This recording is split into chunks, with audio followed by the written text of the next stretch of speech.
परमेश्वर बोलते हैं और हमें कैसे उस प्रभु की आवाज को सुनना है, कैसे इस बात को सीखना है कि हम प्रभु की आवाज सुन सकें, उसके लिए ये हमारी एक क्लास है।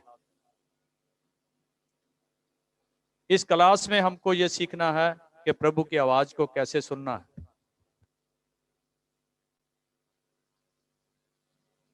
एक वचन पर हम लगातार अध्ययन कर रहे हैं, इब्रानियों की पुस्तक, उसका पहला चैप्टर 1 और 2 वचन, जिसमें लिखा है कि पुराने समय में वो नबियों के द्वारा बात करते थे और अब इन अंत के दिनों में अपने पुत्र के द्वारा, प्रभु यीशु मसीह के द्वारा बहुत सी बातें परमेश्वर ने हमारे साथ की। पिछले हफ्ते लास्ट वीक में जो हमारा वचन था वो ये था कि हमें अगर परमेश्वर की आवाज को सुनना है तो हमें उसके वचन में जाना होगा। वचन के बिना हम परमेश्वर की आवाज को कैसे सुनना है इसको सीख नहीं सकते। आज उससे नेक्स्ट स्टेप में हम जाएंगे जो उससे थोड़ा और आगे है। अगर वचन के द्वारा ही केवल परमेश्वर की आवाज को सुना जा सकता है तो फिर वचन तो पुराने समय में भी था, लिखत तो यीशु के आने से पहले भी उनके पास थी और उस लिखत में परमेश्वर बोलते थे। नूह के द्वारा, मूसा के द्वारा, यसाया, यर्मिया, हिजकियेल के द्वारा परमेश्वर ने बहुत कुछ अपने लोगों को सिखाया, शब्द बोल रहा था। पिछले हफ्ते मैंने यही सिखाया था कि हमें शब्द के साथ पहले मिलना है। परमेश्वर को मिलना है तो जो सबसे आसान तरीका है वो उसका शब्द है। आज हम उससे आगे बढ़ेंगे कि परमेश्वर को वचन को सुनने के लिए हमें कुछ और भी जरूरत है। जैसे कुछ लोग तो अनपढ़ ही हैं, वो पढ़े लिखे नहीं है, वो फिर शब्द को कैसे पढ़ेंगे। जैसे पहली सदी में भी प्रभु यीशु मसीह के चेलों में से कुछ लोग अनपढ़ थे। तो आज का हमारा विषय है कि परमेश्वर की आवाज को सुनने के लिए दूसरा हथियार जो हमारे पास है वो है प्रभु के सेवक, जो प्रभु यीशु के जाने के बाद इन शब्दों को, इस कलीसिया को परमेश्वर की आवाज को लेकर आगे बढ़े। तो दूसरा हमारा जो सहायक है प्रभु की आवाज को सुनने के लिए वो प्रभु का सेवक है, जो आपको प्रभु ने दिया है। उसका काम ही यही है, वचन में लिखा है प्रभु ने अपना सेवक इसीलिए दिया है कि उसके मुंह में परमेश्वर की व्यवस्था है। नबी का काम ही यही है कि परमेश्वर की व्यवस्था, परमेश्वर के वचन लोगों को सिखाए। दूसरा है परमेश्वर की हजूरी, प्रेजेंस ऑफ गॉड।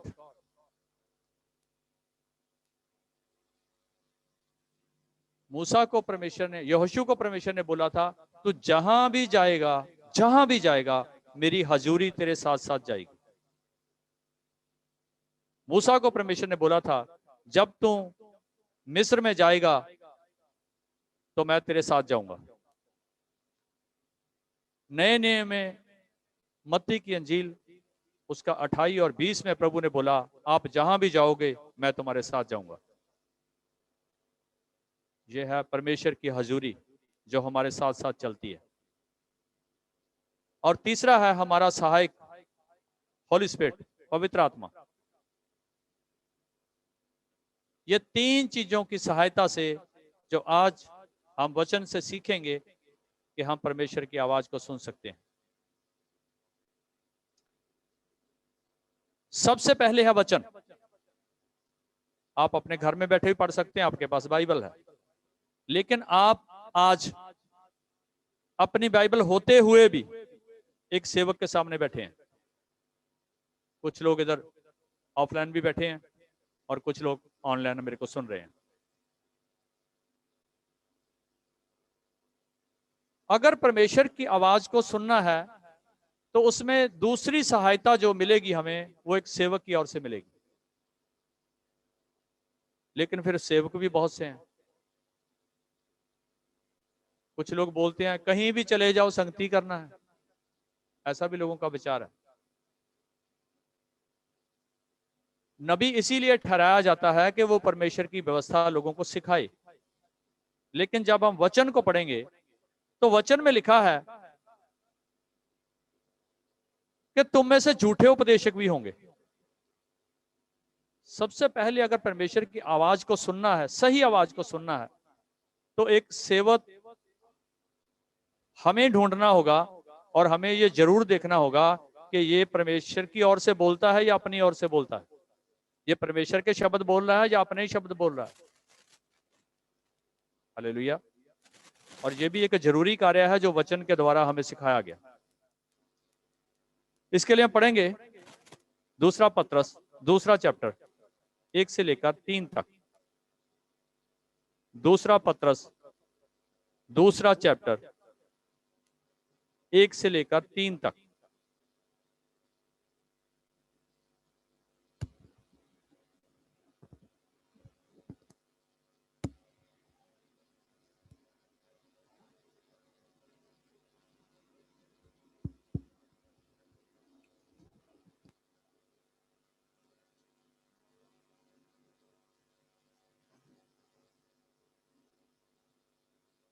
हाँ जी, पढ़ें।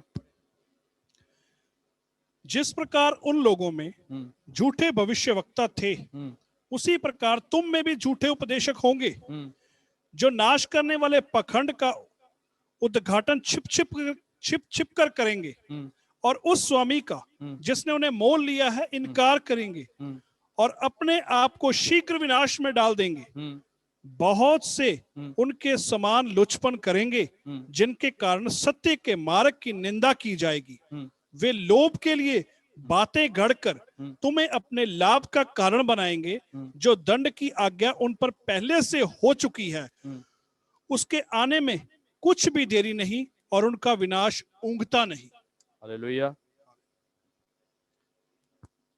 अगर झूठे सेवकों के बारे पढ़ना है तो ये जो दूसरा पत्रस, दूसरा चैप्टर है ना, जो लोग लिखते हैं ना, जिनके पास पेंसिल कापी है, लिख रहे हैं कुछ लोग, मैं देखता हूं, वो अपनी नोट कर लें। ये दूसरा चैप्टर जो है अपने घर में जाकर इसको पूरा पढ़ लेना।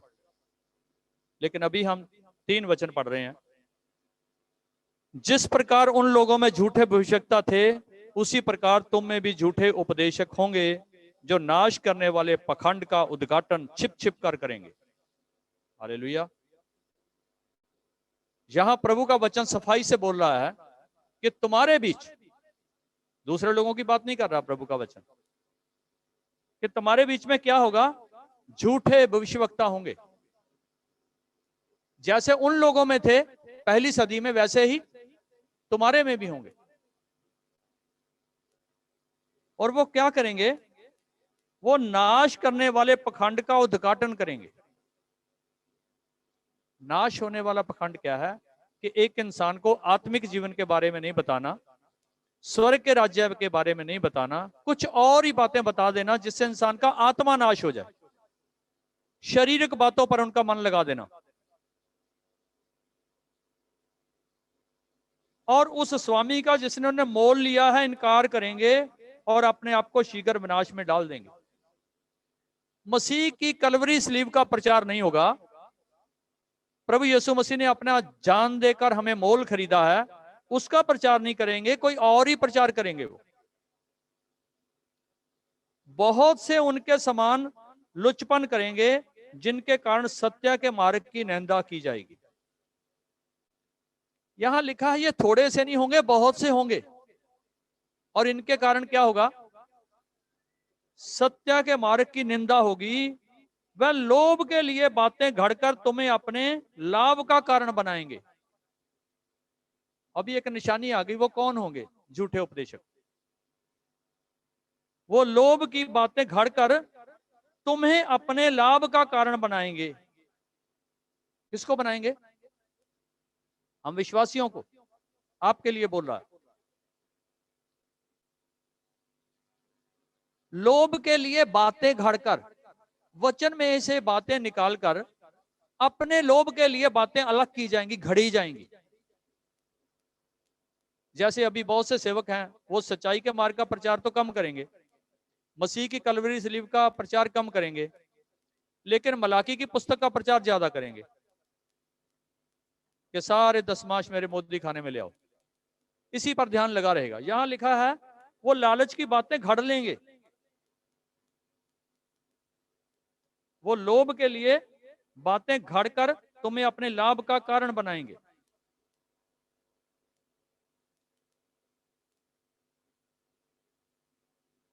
एक वचन बाइबल में लिखा है कि प्रभु यीशु मसीह ने अपने चेलों को दृष्टांत दिया कि बोने वाले ने बीज बोया, कुछ पथरीली जमीन पर गिरा, जड़ ना पकड़ने के कारण जल्दी सूख गया। कुछ कंटीली झाड़ियों में गिरा, उसको धूप ना मिलने के कारण, हवा ना मिलने के कारण वो भी थोड़ा बढ़कर खराब हो गया। कुछ बाहर गिरा, उसको पंछी ले गए, वो भी नहीं पैदा हो सका। कुछ बीज अच्छी भूमि पर गिरा, वो 30, 60 और 100 गुना फल लेके आया। जब ये वचन प्रभु जी सुना रहे थे तो चेलों ने पूछा, प्रभु जी इस वचन का अर्थ क्या है?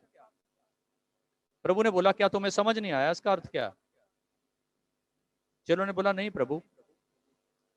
तो प्रभु यीशु मसीह ने बोला, जो वचन है वो परमेश्वर का, जो बीज है वो परमेश्वर का वचन है। वही लिखा, प्रभु यीशु मसीह ने बताया उसी वर्ष में। कहां है वो? हाँ, मत्ती 13 चैप्टर में है वो भी अपने ध्यान के लिए लिख लो, अपनी कॉपी पर पढ़ लेना घर जाकर, मैंने बता दिया सारा।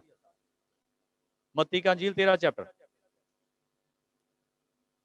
वहां प्रभु ने बता दिया चेलों को कि मैंने जो दृष्टांत बोला था, मेरे बोलने का मकसद जो था,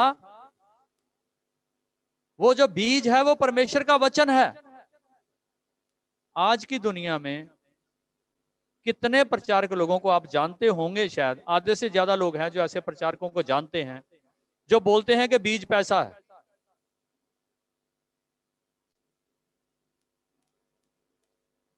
वो सबको बोलते बीज बो, बीज बो, बीज बो तो आपको आशीष मिलेगी। तो बीज बो का मतलब उनका है पैसा। तो यहां क्या लिखा है? वह लोभ के लिए बातें घड़कर अपनी कमाई के लिए वचन में इसे बातें घड़ लेंगे। वो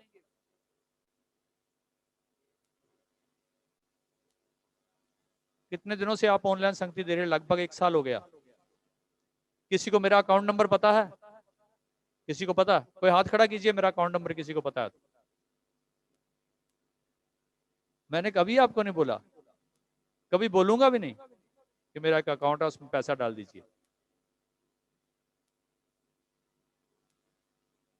मैं ऐसा बहुत कुछ आपको बता सकता हूं। अगर मैं 2 हफ्ते आपको बताऊंगा ना, तो मैं आपको गारंटी से बोल रहा हूं, जितने लोग सुन रहे हैं आधो लोगों के पैसे मेरे अकाउंट में आ जाएंगे। इसी वचन में से बोलूंगा मैं,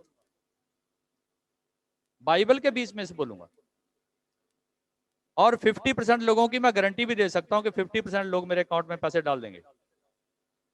और आज मैं देखता हूं ऐसे सेवक भी हैं जो प्रचार कर रहे हैं, साथ में स्क्रीन पर अकाउंट नंबर चल रहे हैं, गूगल पे, पेटीएम, यस बैंक, 4-5 बैंक है कि आपको परेशानी उठाने की जरूरत नहीं, जो भी आपके पास अवेलेबल है फटाफट डाल दो।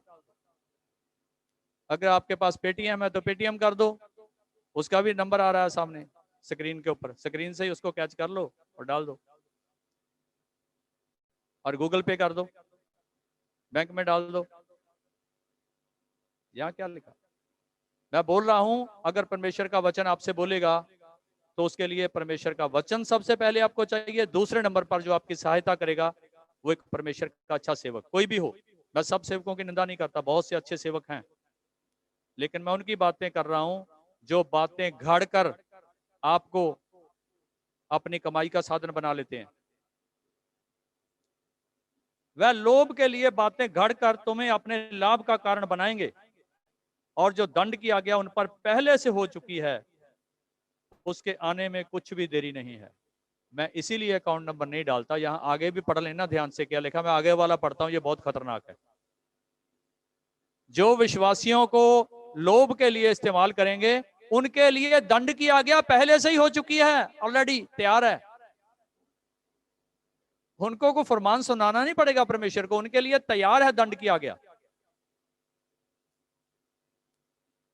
और उसके आने में कुछ भी देर नहीं है, और उनका विनाश ऊंघता नहीं है। उनका विनाश देरी भी नहीं करेगा, जल्दी काम खत्म हो जाएगा। हालेलुया। तो जब हम ऐसे वचनों को पढ़ते हैं तो हमारी एक जिम्मेवारी बन जाती है। आज के समय में ना एक मसीह लोग बात को ज्यादा सीख रहे हैं कि किसी पर दोष मत लगाओ कि तुम पर भी दोष ना लगाया जाए, कि किसी सेवक के ऊपर उंगली नहीं उठाना है। मैं कहता हूं कि आप किसी के ऊपर दोष ना लगाओ, मैं भी कहता हूं, जब वचन कहता है तो मैं भी कहता हूं। लेकिन वचन ये भी कहता है कि तुम आत्माओं को परखो कि वो परमेश्वर की ओर से हैं भी या नहीं। ये भी तो हमारी ड्यूटी है ना, ये भी तो वचन ही बोल रहा है। लेकिन जब कभी मैं ऐसे वचन लोगों को सिखाता हूं ना, कई के लोग मेरे को बोलते हैं पास्टर जी ये बाइबल में लिखा है। कारण क्या है? आपको बताया क्यों नहीं गया? कभी कभी मैंने कुछ विश्वासियों से पूछा कि बाइबल के अंदर लिखा है आपने सेंत में लिया है, सेंत में दे दो, यानी कि लिखा मुफ्त में लिया है तो मुफ्त में दे दो। तो मेरे को कई बार कई विश्वासियों के फोन आते, पास्टर जी ये बाइबल में कहाँ लिखा है? मत्ती की अंजील 10:8 में लिखा है, तूने सेंत में पाया है और सेंत में दो। तो आम विश्वासियों को मलाकी की अंजील तो पता है, मलाकी की पुस्तक तो पता है पुराने नियम में, कि मलाकी ने बोला है सारे दशमांश मेरे मोदी खाने में लेके आओ, मैं तुम्हें आशीष दूंगा। लेकिन नए नियम में प्रभु यीशु मसीह ने बोला है तुमने मुफ्त लिया है मुफ्त दो, वो किसी ने नहीं पढ़ा। उसका कारण क्या है? उसका कारण है कि यही जो सेवक वचन में जो हमने पढ़ा कि तुम्हें वचन को घड़कर बताएंगे और अपने लोभ का कारण आपको बना लेंगे। तो उसके लिए हमारी ड्यूटी क्या है? हमारी ड्यूटी ये है कि हमारे सामने जो सेवक बैठा है पहले हमें देखना है कि ये परमेश्वर की ओर से है भी या नहीं। वचन कहता है अंधे का अगुआ अंधा और दोनों कुएं में। अगर सेवक लालची बैठा है तो चेला कैसे लालची नहीं होगा? तो लालची होगा। और वचन कहता है लालच मूर्ति पूजा के बराबर है। उसके लिए पढ़ते हैं पहला यूहन्ना की पत्री, पहला यूहन्ना 4:1।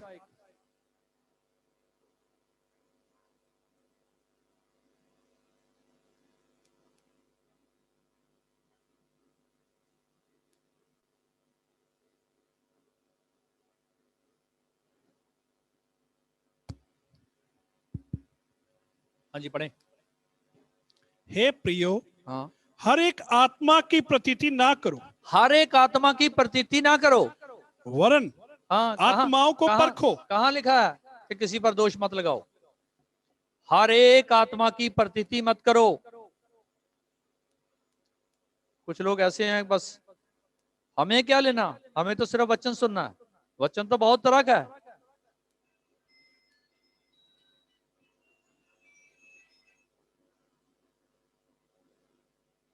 आपको सिर्फ सुनना नहीं है, आपको ये देखना है कि आपके सामने जो सेवक बोल रहा है क्या वो परमेश्वर की ओर से है, क्या वो परमेश्वर के शब्द बोल रहा है या अपनी ओर से बोल रहा है। हाँ जी पढ़े इसको। हे प्रियो, हे प्रियो, हर एक आत्मा देखो की परमेश्वर का वचन कैसे प्रेम से बोलता है। हे प्रियो, आपसे बात कर रहा है वचन। हे प्यारो, हर एक आत्मा की प्रतीति ना करो, ना करो, वरन हाँ, आत्माओं को परखो आत्माओं को परखो कि वे परमेश्वर की ओर से हैं कि नहीं। आत्माओं की परख करो क्या वो परमेश्वर की ओर से हैं भी या नहीं। कहीं अपनी ओर से तो नहीं उठ खड़े हुए। वचन में एक जगह लिखा परमेश्वर बोलता मैंने तो उनको भेजा ही नहीं है, वो तो अपने आप ही दौड़ रहे हैं। कोई ऐसा सेवक आपके पास तो नहीं जिसे परमेश्वर ने भेजा ही नहीं है। कोई ऐसा सेवक तो नहीं जो अपने आप से बनाकर आपको सुना रहा है। इसके लिए ड्यूटी आपका है। आत्माओं की परख करो कि वो परमेश्वर की ओर से हैं भी या नहीं। हाँ जी, क्योंकि बहुत से झूठे भविष्यवक्ता जगत में निकल खड़े हुए हैं। क्योंकि बहुत से झूठे भविष्यवक्ता जगत में निकल खड़े हुए हैं। परमेश्वर का आत्मा तुम इस रीति से पहचान सकते हो, जो आत्मा मान लेती है एक और वचन पढ़े, मत्ती का अंजील, उसका 24 चैप्टर और 24 और 25 वचन।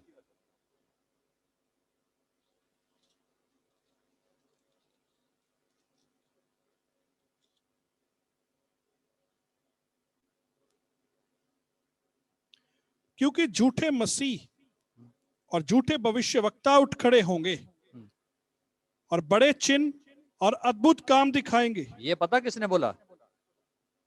ये प्रभु यीशु मसीह ने बोला। झूठे मसीह, क्लियर है, झूठे मसीह। हम कौन हैं? हमको दुनिया के लोग क्या बोलते हैं? हम मसीह हैं। प्रभु का वचन बोलता है झूठे मसीह, मसीह भी होंगे और झूठे मसीह भी होंगे। झूठे मसीह उठ खड़े होंगे, हाँ जी, बड़े चिन्ह और अद्भुत काम दिखाएंगे। क्या करेंगे वो? झूठे मसीह के साथ निशानी क्या है अगली? चिन्ह और चमत्कार। झूठे मसीह उठ खड़े होंगे, बहुत से चिन्ह और चमत्कार दिखाएंगे। अभी आप देख रहे हैं ऐसी संगति तो लोगों को अच्छी नहीं लगती। यहाँ वचन सुनोगे, वचन सुनने के बाद जय मसीह की घर को जाओ जी, कुछ तमाशा नहीं हुआ, कुछ चिन्ह नहीं हुआ, कुछ चमत्कार नहीं हुआ है? बहुत से चमत्कार और चिन्ह दिखाने का आज रिवाज हो गया। जहां चिन्ह चमत्कार नहीं होते, लोग कहते हैं परमेश्वर की संगति नहीं है। ये जो अच्छी संगति है, बढ़िया है, उसमें विश्वासी होंगे 10, 20, 50, 100, और जो चिन्ह चमत्कार दिखाने वाली संगति है उसमें विश्वासी होगा 2000, 5000, 10,000, 20,000, 30,000। क्यों? क्योंकि वहां चिन्ह और चमत्कार दिखाए जा रहे हैं। तो प्रभु यीशु मसीह क्या बोल रहे हैं इसके बारे में? मैं नहीं बोल रहा, प्रभु का वचन क्या बोल रहा है?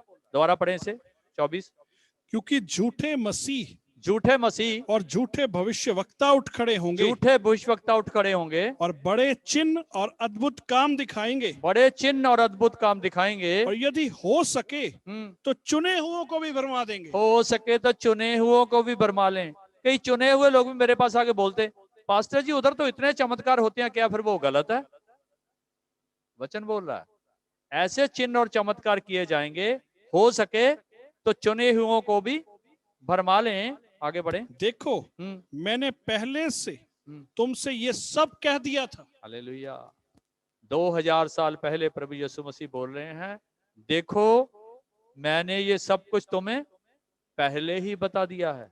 हाँ जी, पहले ही बता दिया है कि मेरे नाम में झूठे भविष्यवक्ता उठेंगे, वो चिन्ह और चमत्कार दिखाएंगे और अच्छे अच्छे लोगों को भरमा लेंगे। हाँ जी, 25 हो गया जी। तो ये हमने 3 आज पॉइंट सीखने थे। पहला था जो पिछले हफ्ते हमने सीखा था कि परमेश्वर अपने वचन के द्वारा बोलता है। अभी हमने दूसरा सीखा कि परमेश्वर अपने सेवकों के द्वारा बोलते हैं। और ये देखना आपका काम है कि जिस सेवक के पास आप जा रहे हैं कि वो परमेश्वर की ओर से बोलता है या अपनी ही ओर से बोलता है।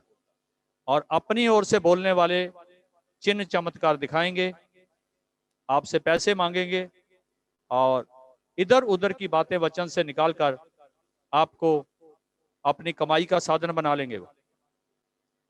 भक्ति कमाई का साधन नहीं है, लेकिन कुछ लोग वचन में लिखा है भक्ति को कमाई का साधन भी बना लेते हैं। आगे है एक पॉइंट जो और हम सीखने जा रहे हैं, प्रेजेंस ऑफ गॉड, परमेश्वर की हजूरी। जिन लोगों के साथ परमेश्वर का प्यार था, उन लोगों को परमेश्वर ने बोला कि मैं तुम्हारे साथ साथ चलूंगा। मूसा को परमेश्वर ने बोला मैं तेरे साथ चलूंगा। यहोशू को परमेश्वर ने बोला मैं तेरे संग रहूंगा। पौलुस ने जब सेवा शुरू किया तो परमेश्वर ने, प्रभु यीशु मसीह ने उससे बात की कि तू मेरे लिए उठकर काम कर, मैं तेरे साथ रहूंगा। मूसा जब मर गया तो मूसा की लाश पर भी परमेश्वर खड़े थे। आखिरले दिन तक उन्होंने मूसा को संभाला।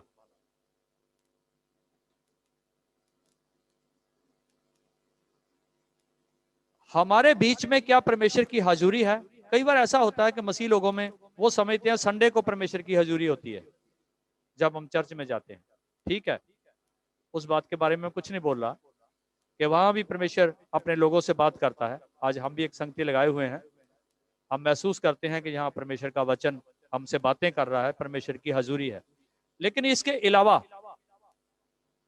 क्या आपके घर में परमेश्वर की हजूरी है? क्या आपके हृदय में परमेश्वर की हजूरी है? जैसे परमेश्वर के वचन में लिखा है, तुम परमेश्वर की पवित्र आत्मा का मंदिर हो, परमेश्वर का आत्मा तुम्हारे बीच में है। क्या आपके घर में है? मैं कई परिवारों में गया, अच्छे धार्मिक परिवारों के अंदर, जो भक्ति कर रहे थे, बढ़िया कर रहे थे, तो मैंने जब उनको पूछा कि आपकी फैमिली प्रेयर है, तो बहुत से लोगों का जवाब था कि फैमिली प्रेयर नहीं है, हम अकेले अकेले करते हैं। अगर आप में परमेश्वर की हजूरी है, प्रेजेंस ऑफ गॉड है, तो आप अलग अलग क्यों बैठते हो? सब लोग एक साथ क्यों नहीं बैठते? अभी ऑनलाइन संगति आप अटेंड कर रहे हैं, आपके घर में 4 कनेक्शन है, कोई बात नहीं, चारों पे अलग अलग बैठना भी ठीक है, क्योंकि मोबाइल पे फोटो छोटी आती है, फिर 3-4 लोग बैठोगे, कई बार कंसल्टेशन भी खराब हो जाती है। अगर आपके पास अकेला अकेला है तो देख सकते हैं, लेकिन ये बात संगति की नहीं कि यहाँ सब लोग इकट्ठे होकर एक मोबाइल पर बैठ जाओ। क्या मोबाइल के अलहदा आप अपने घर में संगति करते हो? आपके घर में वचन, गीत, एक दूसरे से मिलकर परमेश्वर की बातें करना, ऐसा कुछ सिस्टम है? यही है परमेश्वर की हजूरी, क्योंकि परमेश्वर का वचन कहता है, जहां 2 या 3 मेरे नाम में इकट्ठे होते हैं, मैं उनके बीच में होता हूं। मत्ती की अंजील 18 का 19 और 20।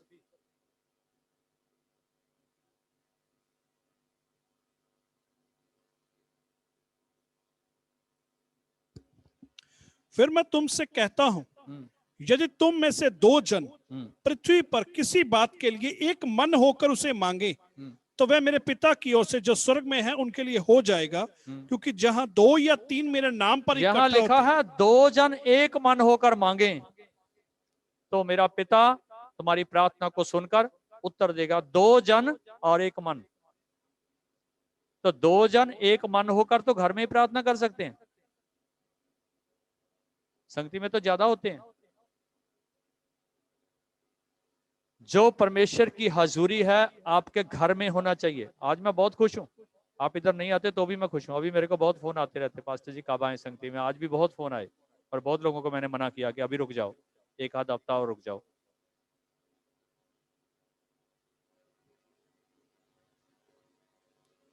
मैं ये देखने के लिए तरसता था जो हो रहा है आज।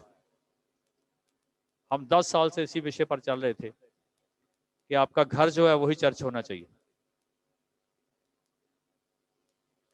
और आज अपने अपने घर में बैठे आप इस संगति को सुन रहे हैं, और मैंने जो दर्शन 10 साल पहले देखा था वो मेरा प्रभु पूरा कर रहा।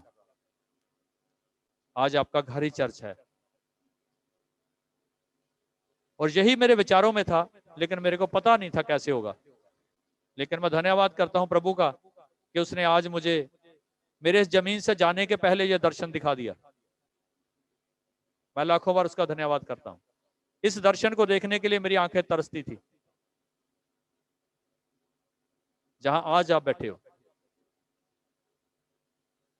प्रभु के वचन में लिखा है, जहां 2 या 3 मेरे नाम में इकट्ठा होते हैं, मैं उनके बीच में होता हूं। ये वर्ष को पढ़ते हुए मुझे 10 साल हो गए। मैंने 10 साल प्रभु से पूछता रहा, प्रभु ये कैसे होगा? 2 या 3 लोग तेरे को मिलके कैसे याद करेंगे? लेकिन मेरी समझ में नहीं था कि ऐसा हो सकता है। लेकिन प्रभु चाहता है कि जो इंसानों से नहीं हो सकता वो प्रभु कर सकता। और मुझे इतना मालूम है कि ये 1.5 साल में जब से आप अपने घर में बैठकर इस संगति को अटेंड कर रहे हैं, आप आत्मिक तौर पर पहले से 10 गुना आगे बढ़ गए हैं।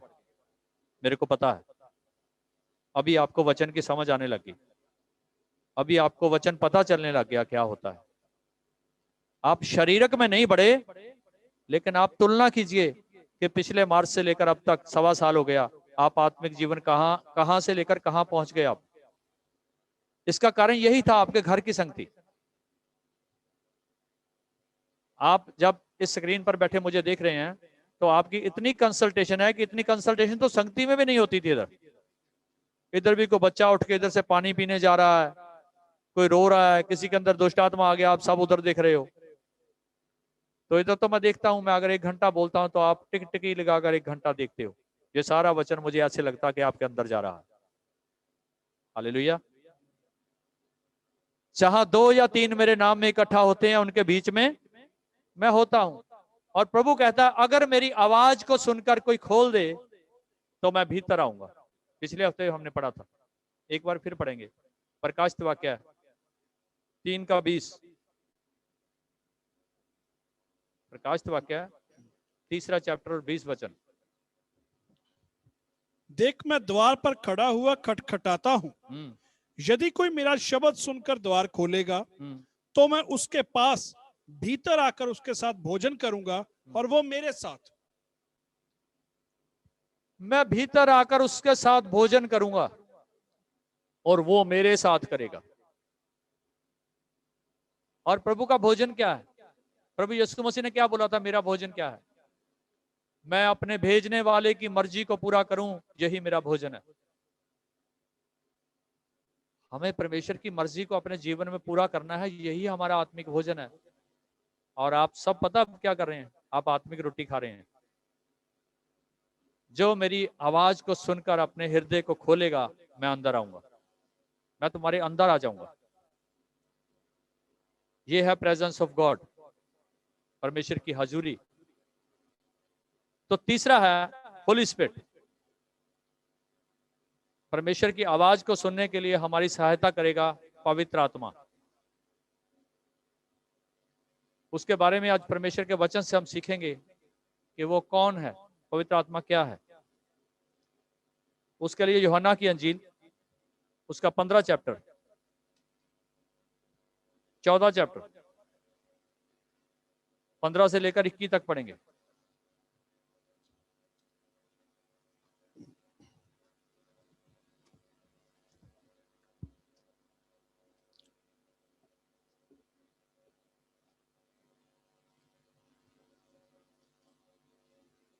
हाँ जी पढ़ें। यदि तुम मुझसे प्रेम रखते हो तो मेरी आज्ञाओं को मानोगे। मैं पिता से विनती करूंगा, वो तुम्हें एक सहायक देगा कि वह सर्वदा तुम्हारे साथ रहे। हालेलुया।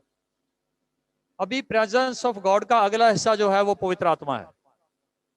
यहां प्रभु यीशु मसीह बोल रहे हैं, मैं अपने पिता से विनती करूंगा कि वो एक और सहायक देगा कि सर्वदा तुम्हारे साथ रहे। परमेश्वर हमारे साथ कैसे रहते हैं? यहां पर प्रभु यीशु मसीह ने क्लियर किया है कि तुम्हारे साथ रहने वाला है, वो है परमेश्वर का आत्मा, पवित्र आत्मा। हाँ जी पढ़े इसे। अर्थात सत्य का आत्मा, अर्थात सत्य का आत्मा, जिसे संसार ग्रहण नहीं कर सकता।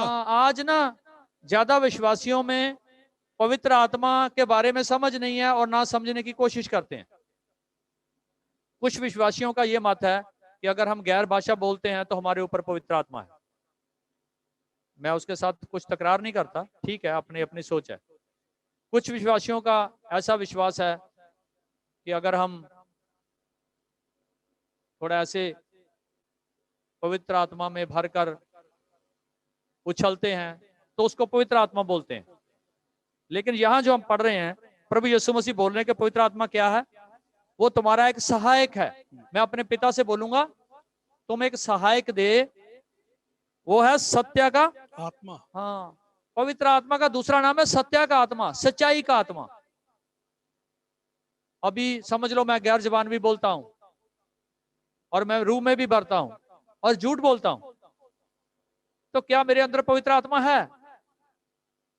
यहां लिखा है वो सत्य का आत्मा है जिसे संसार ग्रहण नहीं कर सकता, क्योंकि वह ना उसे देखता है और ना उसे जानता है।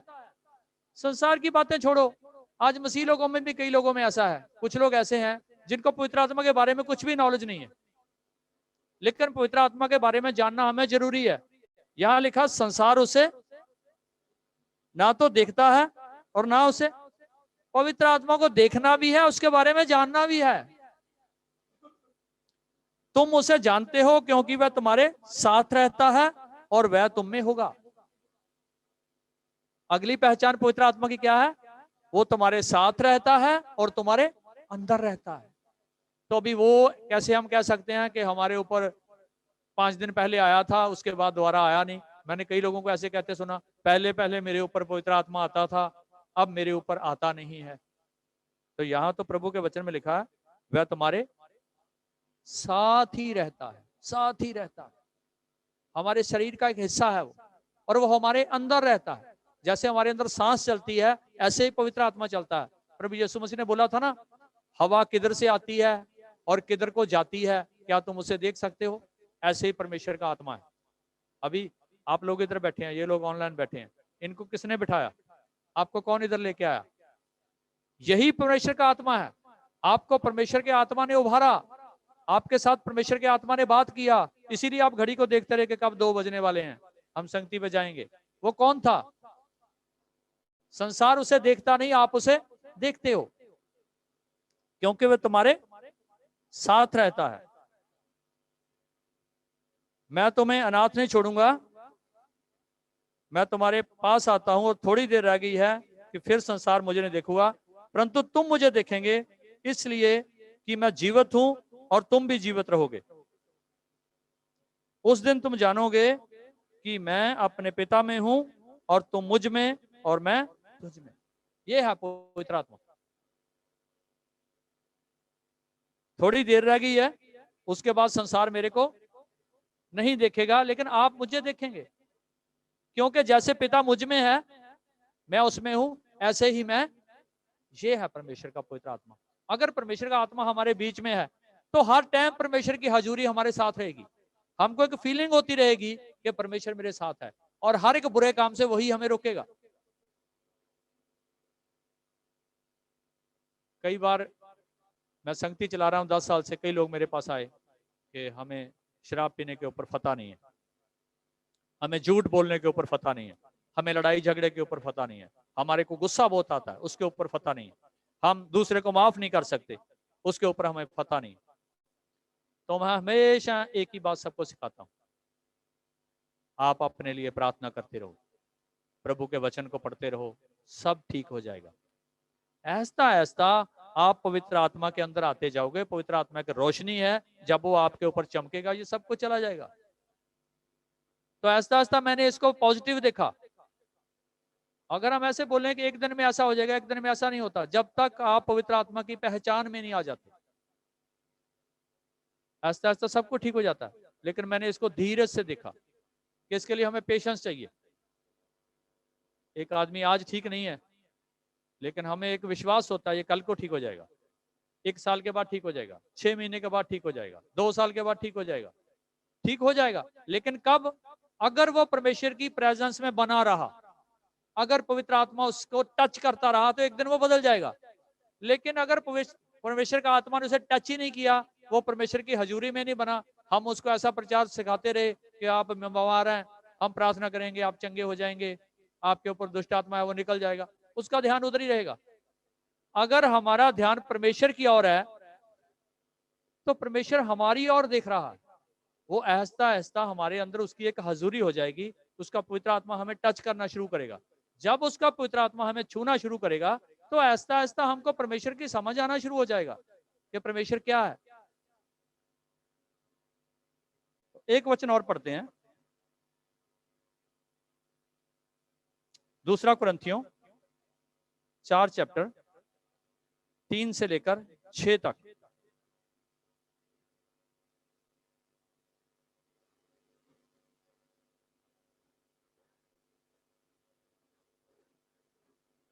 चार वचन पढ़िए पहले, 1 मिनट रुकिए। 2 कुरिन्थी 4 चैप्टर 3 वचन।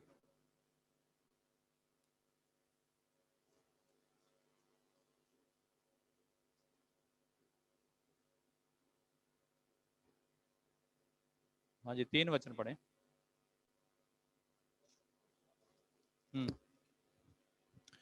परंतु यदि हमारे सुसमाचार पर पर्दा पड़ा है, तो यह नष्ट होने वालों ही के लिए पड़ा है। अगर सुसमाचार के ऊपर पर्दा पड़ा हुआ है, तो ये नष्ट होने वालों के लिए। सुसमाचार क्या है? पहले हमें इसकी समझ आना चाहिए, हम क्यों संगति में आए हैं। यीशु मसीह का सुसमाचार क्या है? नया नियम जो सुसमाचार से शुरू होता है। यहां लिखा है नाश होने वालों के लिए सुसमाचार के ऊपर पर्दा पड़ा है। हाँ, कुछ लोगों के लिए सुसमाचार केवल पापों की माफी है कि हमारे पाप माफ हो गए जी, बस ये सुसमाचार है। तुम यीशु में आओ, तौबा कर लो, तुम्हारे पाप माफ हो जाएंगे, ये सुसमाचार है। ये सुसमाचार नहीं है। सुसमाचार है उदार, हमारी मुक्ति यीशु में है। हमें मरने के बाद स्वर्ग जाना है, हमें यहां रहते हुए स्वर्ग की तैयारी करना है। यह सुसमाचार है। यीशु के अंदर मुक्ति है। यीशु मोक्ष का द्वार है। प्रभु यीशु मसीह ने बोला द्वार मैं हूं, जो मेरे द्वारा आता है वही मसीह के राज्य में जाएगा। तो सुसमाचार है हमारा बाहरी जीवन और अंदरूनी जीवन एक हो जाना। यह है परमेश्वर की प्रेजेंस। इस धरती पर जब हम रहते हैं ना, हमारा दो तरह का जीवन होता है, बाहर देखने के लिए और अंदर के लिए। और मैं 15 साल जब मैं चर्च में रह रहा था तो मेरे को सुसमाचार के बारे में पता नहीं था।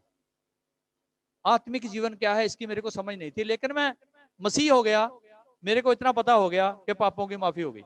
मैं मसीह में आ गया, पापों की माफी मांग ली, अब मेरे पाप माफ हो गए। लेकिन उद्धार के बारे में आगे कैसे बढ़ना है, परमेश्वर की हजूरी क्या है, परमेश्वर के साथ चलना है, इसके बारे में मुझे कुछ भी नॉलेज नहीं था। 15 साल में इस बात को समझ नहीं सका कि सुसमाचार क्या है। यहां क्या लिखा, ये वर्षें भी मैंने नहीं पढ़ी थी जो आज आपको पढ़ा रहा हूं। परंतु यदि हमारे सुसमाचार पर्दा पड़ा है, सुसमाचार पर पर्दा पड़ा है, तो यह नष्ट होने वालों के लिए पड़ा है और उन अविश्वासियों के लिए जिनकी बुद्धि इस संसार के ईश्वर ने अंधी कर दी है, ताकि मसीह जो परमेश्वर का प्रतिरूप है उसके तेजों में सुसमाचार का प्रकाश उन पर ना चमके। इस संसार के ईश्वर ने लोगों की आंखों को अंधा कर दिया है कि उनके ऊपर सुसमाचार चमके ही ना। सुसमाचार में आकर भी हम मसीह जीवन में क्या करते, कई बार बस देखते रहते कि बीमारी से चंगाई मिल गई, पैसा आ गया, नौकरी मिल गई, शरीर तगड़ा हो गया। मेरे को कई बार हैरानी होती है, कई बहनें मेरे पास आएंगी पुराने विश्वास वाली, पास्टर जी पेट में दर्द है, पास्टर जी बाजुओं में दर्द रहता है। नए विश्वासी ऐसा बोलते कोई बात नहीं, लेकिन 10-10 साल पुराने विश्वासी भी ऐसे ही बोलते हैं। वचन में क्या लिखा, ये क्या है, सुसमाचार के ऊपर पर्दा बना हुआ है, क्योंकि इस संसार के ईश्वर ने उनकी आंखों को अंधा कर दिया है कि ये तेजोमय सुसमाचार,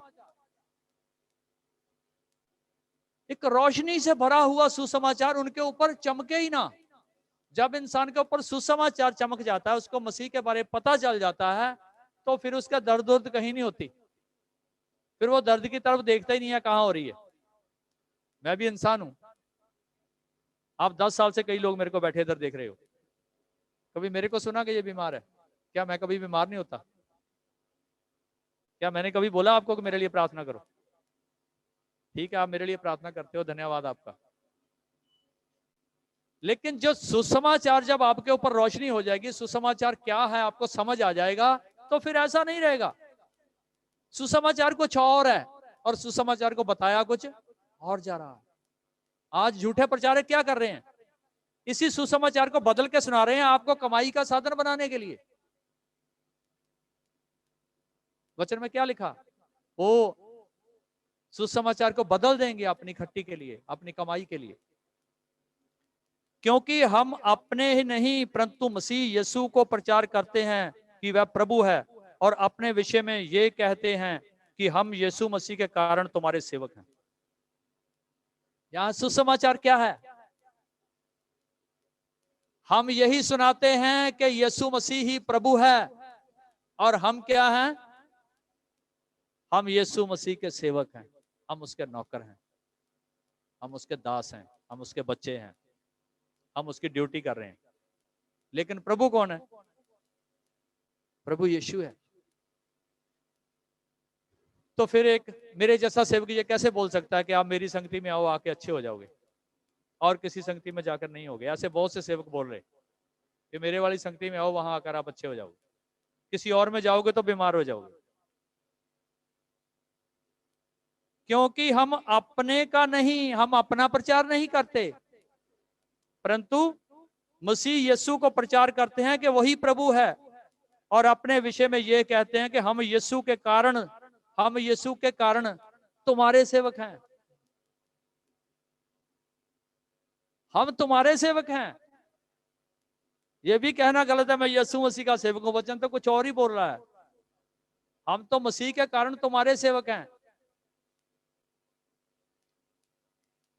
इसलिए कि परमेश्वर ही है जिसने कहा कि अंधकार से ज्योति चमके, और वही हमारे हृदयों में चमका कि परमेश्वर की महिमा की पहचान की ज्योति यीशु मसीह के चेहरे से प्रकाशमान हो। हालेलुया। परमेश्वर ने सब पहले दिन क्या बोला था? अंधेरे से रोशनी हो जाए। तो यीशु मसीह की ज्योति है, ये पहले दिन ही हमारे हृदय में चमकना चाहिए। मैं पता 25-26 साल से प्रभु के साथ क्यों चल रहा हूं, पहले दिन ही मुझे पता चल गया था कि यीशु मसीह परमेश्वर है, और मैंने उसको कभी छोड़ा नहीं। तो ऐसा ऐसा उसके प्यार में, उसकी समझ में, उसके गुणों में मैं आगे बढ़ता गया। यहां लिखा है कि सुसमाचार आपके हृदय में चमकना चाहिए, ये एक रोशनी है। हालेलुया। एक वचन इसके साथ और मिलता है, वो भी पढ़ेंगे, दूसरा थिस्सलुनीकियों 2 का 10, 11 और 12।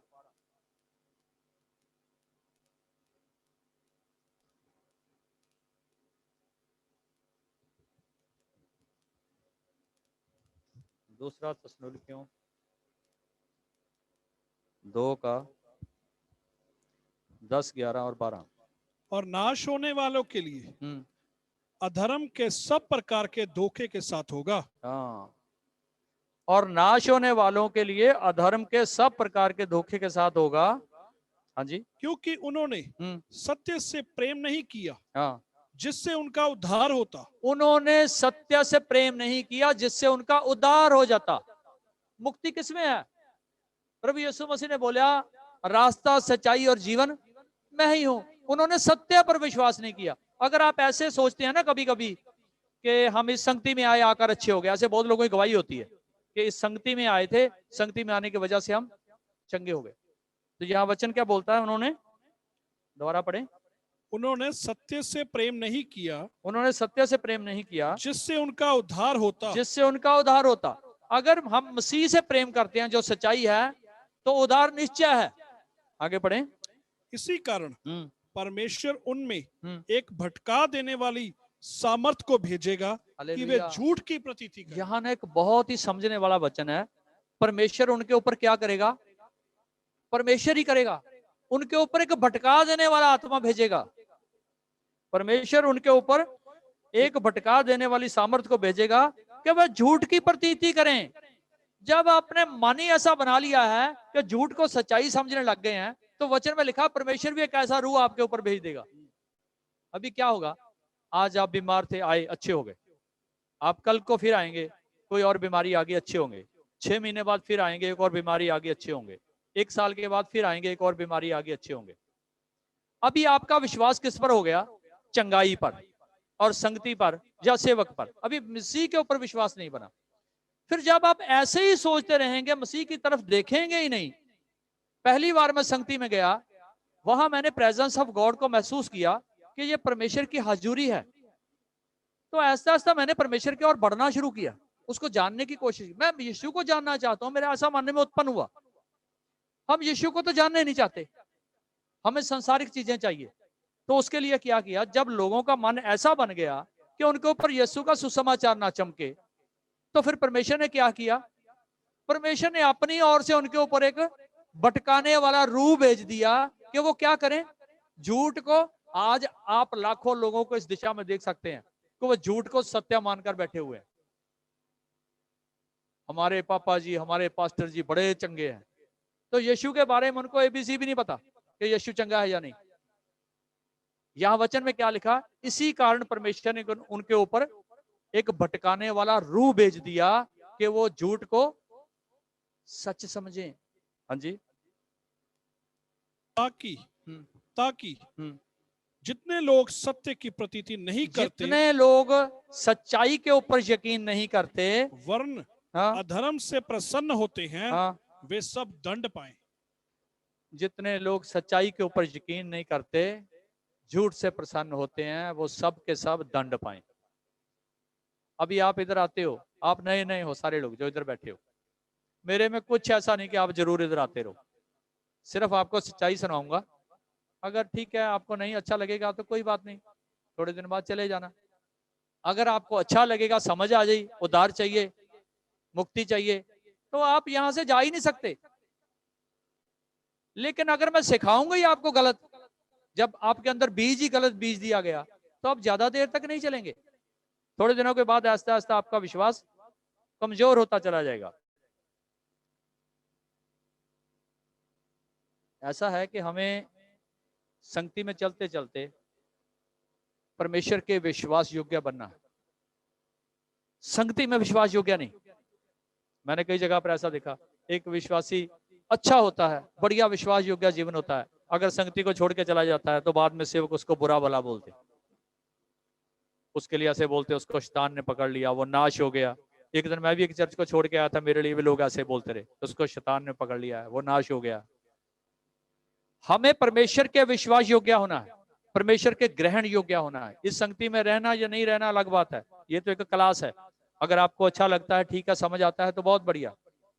अगर नहीं समझ आता है तो कोई और इससे बढ़िया संगति है तो उसमें चले जा सकते हैं।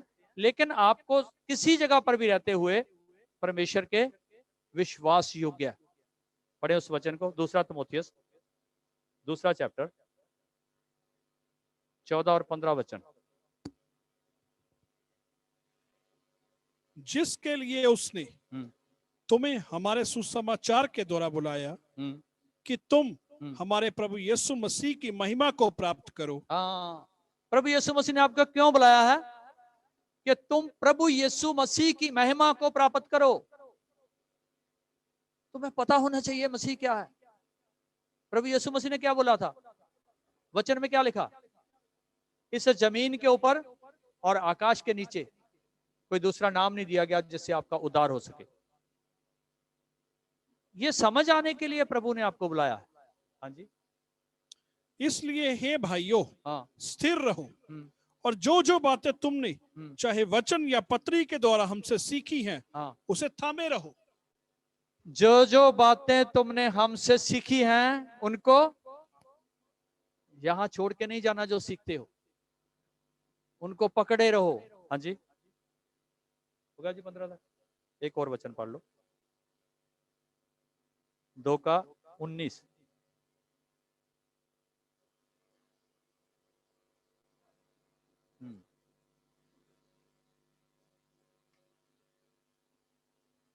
पहला तिमोथी लास्ट वचन, पहला तिमोथियस 6 चैप्टर लास्ट वचन पढ़ेंगे। 6 का 21, 6 का 6, 7 और 8। 6 का 5 से 5 वचन से।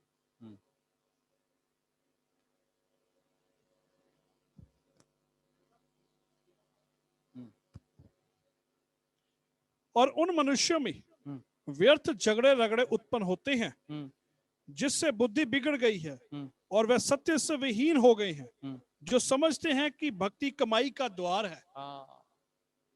जो लोग समझते हैं भक्ति कमाई का द्वार है, वो क्या हो गए हैं? वो सत्य से विहीन है, उनकी बुद्धि बिगड़ गई है। अभी मैंने कई लोग देखा संगति में इसलिए आते हैं कि कारोबार अच्छा चल जाए, कमाई चंगी होने लग जाए। अगर थोड़े दिन आएंगे कमाई चंगी नहीं हुई तो फिर क्या करेंगे? वो छोड़ देंगे। कई बार 2, 3, 4, 5 साल के बाद भी छोड़ देते, अभी कमाई अच्छा नहीं हो रहा।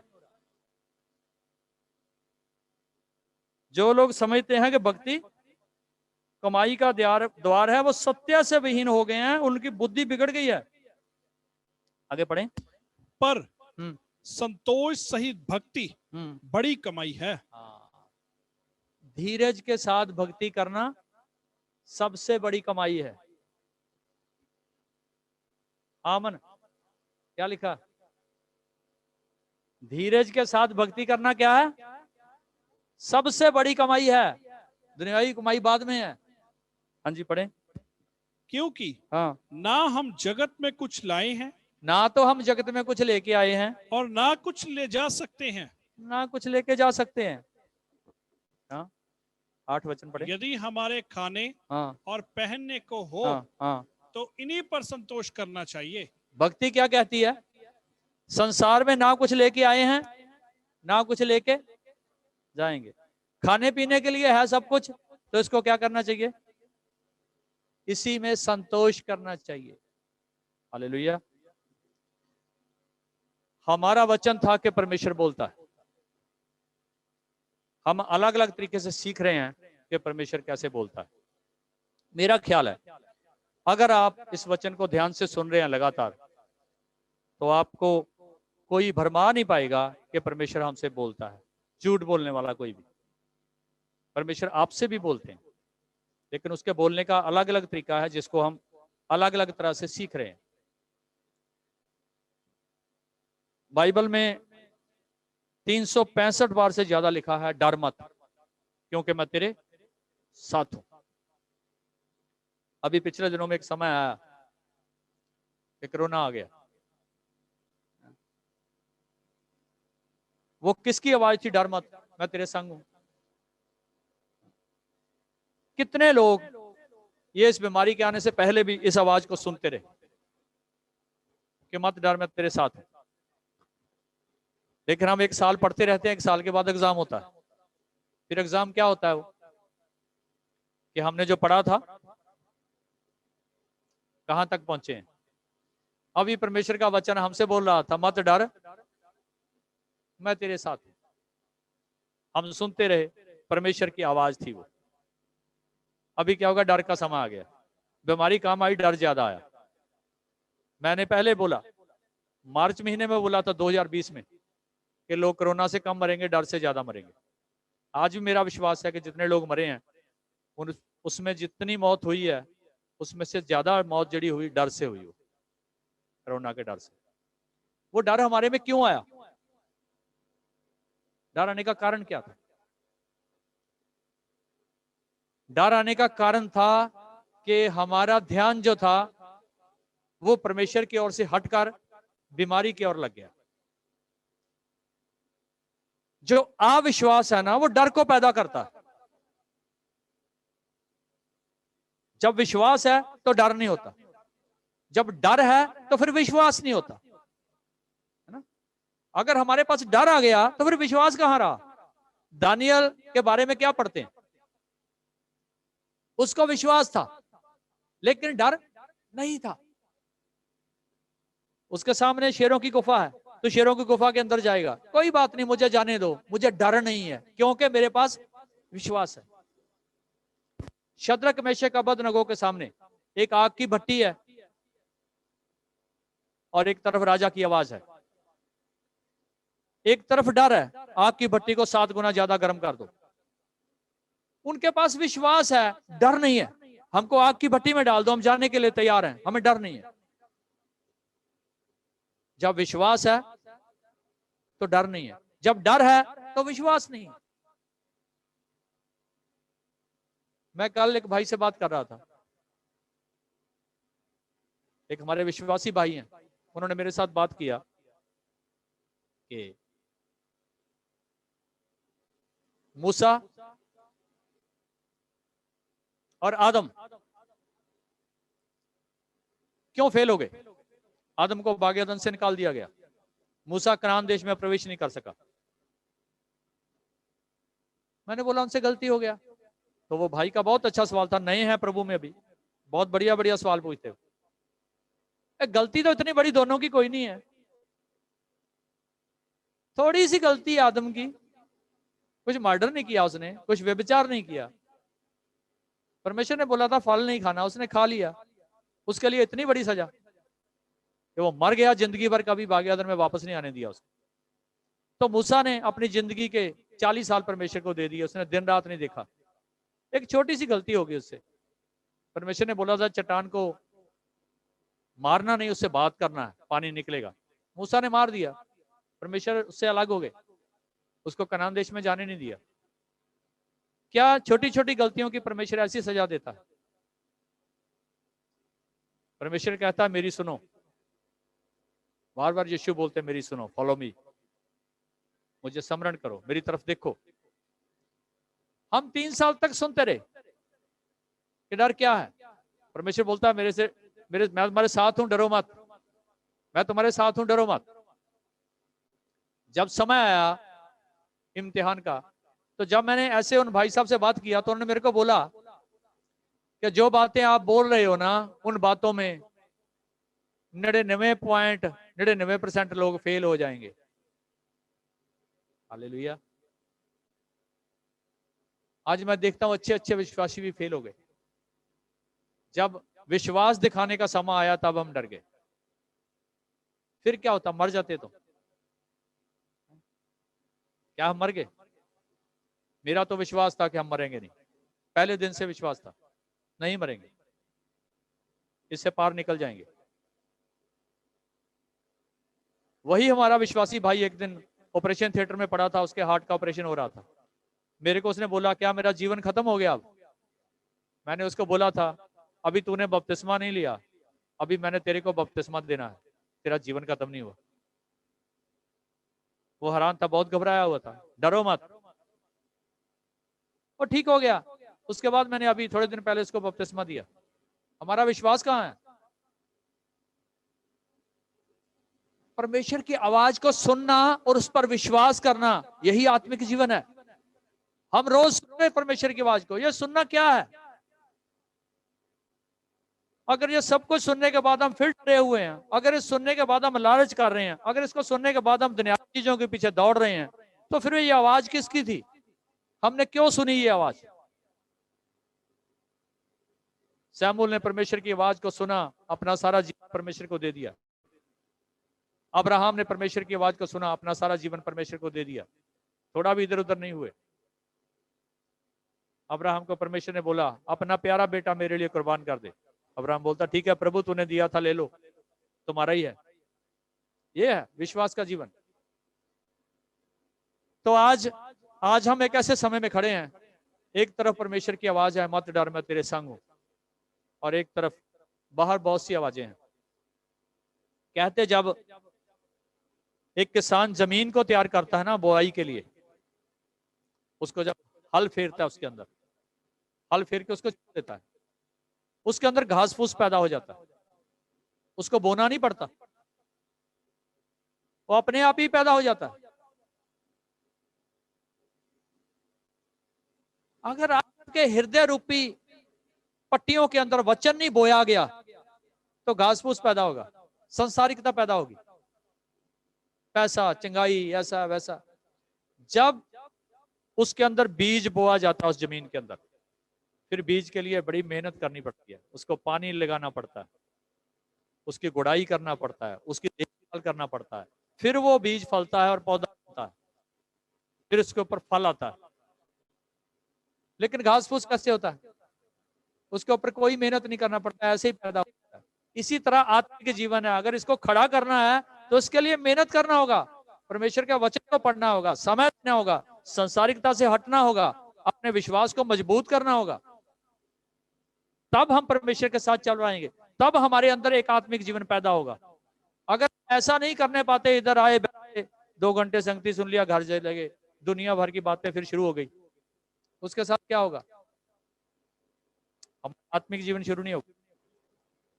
हम परमेश्वर के राज्य। प्रभु आपको आशीष दे। आज हमने 3 चीजें सीखी कि परमेश्वर हमसे कैसे बोलता है। सबसे पहले पिछले हफ्ते सीखा था वचन के द्वारा, आज सीखा अपने सेवकों के द्वारा, परमेश्वर की हजूरी के द्वारा और पवित्र आत्मा के द्वारा। हालेलुया। आने वाले जीवन में हम और सीखते जाएंगे। कब तक सीखना है? मैं भी सीखता हूं, हर रोज सीखता हूं। जो आपको आके सुनाता हूं सब कुछ पहले प्रभु से सीखता हूं, तभी बोलता हूं आके। वचन में लिखा है प्राण देने तक विश्वास योग्य रहे, तब तुम्हें जीवन का मुकुट मिलेगा। मुझे वो दिन याद है जिस दिन मैं प्रभु को जानता नहीं था, मुझे पता ही नहीं था यीशु मसीह कौन है। जब एक दिन मैंने उसे देखा, एक छोटे से विश्वास के द्वारा उसे देखा, मेरी पत्नी बीमार थी, हमने प्रार्थना कराया, वो ठीक होगी। मैंने उसी दिन महसूस कर लिया था, अगर परमेश्वर दुनिया में है तो वो यीशु मसीह है। तो मैंने उसकी तरफ बढ़ना शुरू किया, आज तक कभी पीछे लौट कर नहीं देखा। उस दिन मैंने एक दृढ़ इरादा किया, प्रभु जब तक मेरे अंदर जीवन है, जब तक मेरे अंदर आखिरी सांस है, मैं जीवन भर तेरे साथ चलूंगा, जीवन भर तू मेरा प्रभु है। तो मुझे उसने कभी छोड़ा नहीं है। प्रेजेंस ऑफ गॉड, परमेश्वर की हजूरी हमेशा मेरे साथ रही। कितने दिनों तक मैं सीखने वाला था। उसके बाद उसने मुझको बोला, जो थोड़े में विश्वास योग्य है मैं उसे बहुत दूंगा। उसके बाद मुझे नियुक्त किया उसने एक सेवा के लिए, कि अब तूने सीख लिया, अब जितना सीखा है उतना लोगों को सिखाओ। हालेलुया। तो आत्मिक जीवन एक वृक्ष की तरह आगे बढ़ने वाला जीवन है। इसकी बुआई हो जाती है, फिर ये संभालना होता है, इसको आगे बढ़ाना होता है। प्रभु आप सबको आशीष दे और हम इस बात को गहराई से समझ सकें कि परमेश्वर हमसे बोलता है और आपसे भी परमेश्वर बोलना चाहिए। प्रभु आप सबकी सहायता करें। सब अपनी आंखों को बंद कीजिए, प्रार्थना की ओर जाएंगे। सर्वशक्तिमान जीवत परमेश्वर, हमारे सामर्थी पिता, हम आपका धन्यवाद करते हैं प्रभु आज की सभा के लिए। आपने बहुत से लोगों को, अपने बेटे अपनी बेटियों को इस वचन को सुनने के लिए सहायता किया और मेरी भी सहायता किया प्रभु कि मैं आज वचनों को बोल पाया। प्रभु ये तेरी बहुत बड़ी दया थी। प्रभु जी हम प्रार्थना करते हैं कि जो वचन हमने आज पढ़े हैं, सुने हैं, तेरे आत्मा के द्वारा समझे हैं प्रभु, हम जीवन भर इन वचनों पर चलने वाले हो जाएं प्रभु। इन वचनों को सुनकर यहीं छोड़ने वाले नहीं प्रभु जी, इनको अपने जीवन में ग्रहण करने वाले हो जाएं। हम तेरी आवाज को सुन सकें प्रभु, हम तेरी आवाज को समझ सकें और तेरी आवाज जो हमसे बोलती है प्रभु उसके अनुसार हम अपने जीवन को तैयार कर सकें। इसके लिए हम आपसे दया मांगते हैं, आपसे बुद्धि मांगते हैं प्रभु। आप ही हमें समझ दोगे प्रभु, तभी हम समझदार हो सकते हैं प्रभु यीशु। और तेरा वचन कहता है परमेश्वर का भय बुद्धि का मूल है।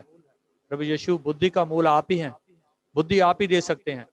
आपका वचन कहता है जिसको बुद्धि की जरूरत हो, जिसके पास बुद्धि ना हो, वो मुझसे मांग ले, मैं बिना उलाहना दिए देता हूं। प्रभु जी आप दुनियावी समझ नहीं, हमें अपनी समझ दीजिए ताकि हम प्रभु तेरे स्वर्गीय राज को, तेरी बातों को, तेरी आवाज को हम सुन सकें, समझ सकें, उसके अनुसार तैयार हो सकें। प्रभु जी आप दया कीजिए। जितने आपके बच्चों ने ऑनलाइन इस संगति को देखा है उन सब पर आपकी आशीष हो, उन सब पर आपकी दया का हाथ बना रहे। आने वाले दिनों में और भी प्रभु जी तेरे प्यार में आगे बढ़ते जाएं। जो लोग यहाँ बैठे हैं, नए लोग हैं, इनके लिए भी मैं प्रार्थना करता हूँ प्रभु, इनके ऊपर भी दया कीजिए। जो जो आपकी समस्याओं को लेके आए हैं प्रभु, तेरे पवित्र नाम में सब ठीक हो जाएं, क्योंकि आप ही छुटकारा देने वाले हैं प्रभु। आपके वचन में लिखा है कि मैं तेरा छुटकारा देने वाला परमेश्वर हूँ, मेरे बिना कोई दूसरा और छुटकारा देने वाला नहीं है। प्रभु जी आज सब बंधन तेरे पवित्र आत्मा के द्वारा टूट जाएं। जो बीमार हैं वो चंगे हो जाएं, जो दुष्ट आत्मा के जकड़े हुए हैं वो आजाद हो जाएं। प्रभु जी तेरी दया एक एक के ऊपर आ जाए प्रभु। सबको मैं आपके पवित्र हाथों में दे देता हूँ प्रभु यीशु। और आप हर रोज हमारी सहायता करते हैं कि हम आपकी आवाज को सुने, उसको समझे प्रभु। इसके लिए भी हम आपको धन्यवाद देते हैं प्रभु और प्रार्थना करते हैं कि ये जो लंबे समय से हमारे देश के अंदर लॉकडाउन चल रहा है प्रभु, ये तेरे नाम में समाप्त हो जाए। ये जो संगतियां बंद पड़ी हैं प्रभु जी, हमारी नहीं तेरी मर्जी पूरी हो। अगर आपको अच्छा लगता है तो ये शुरू हो जाना चाहिए प्रभु यीशु, लेकिन फिर भी हमारी नहीं, आपकी मर्जी पूरी होना चाहिए प्रभु। और प्रभु जिन लोगों के बिजनेस बंद पड़े हैं उनके लिए भी प्रार्थना करते हैं प्रभु जी। उनकी कमाई का साधन खत्म हो गया है, आप उनके बिजनेस को दोबारा शुरू होने के लिए मदद कीजिए। आपके वचन में लिखा है शेरों के बच्चे भूखे रहते हैं, उनको कमी भी आती है, पर परमेश्वर के तालबों को किसी भली वस्तु की कमी नहीं होती। जितने तेरे बच्चे अपने कारोबार से परेशान हैं, अपनी सेहत के तौर पे परेशान हैं, आप दया कीजिए, सब बीमार चंगे हो जाएं, सबकी आर्थिक मदद कीजिए, उनके हाथों के कामों में आशीष दीजिए प्रभु। आने वाले दिन और भी प्रभु तेरी दया तेरे लोगों के ऊपर बनी रहे, लोग तेरे प्यार में और तेरी आशीषों में बढ़ते जाएं। और हम भी प्रभु इस संगति में एक दूसरे के साथ मिलकर तेरे वचनों में और आगे बढ़ सकें प्रभु। आप हमारी सहायता करना। सब कुछ आपके पुत्र हाथों में सौंपते हैं। आज की संगति के लिए हम लाखों बार आपका धन्यवाद करते हैं। जो वचन हमने पढ़ने के लिए आपने सिखाए हैं, उनके लिए भी प्रभु हम आपको धन्यवाद देते हैं। सब कुछ आपके पवित्र हाथों में सौंपते हैं, तेरे चरणों में आते हैं। ये प्रार्थना पिता, पुत्र, पवित्र आत्मा, प्रभु यीशु मसीह जी के पवित्र और सामर्थी नाम में होकर मानते हैं। आमीन, आमीन, हालेलुया।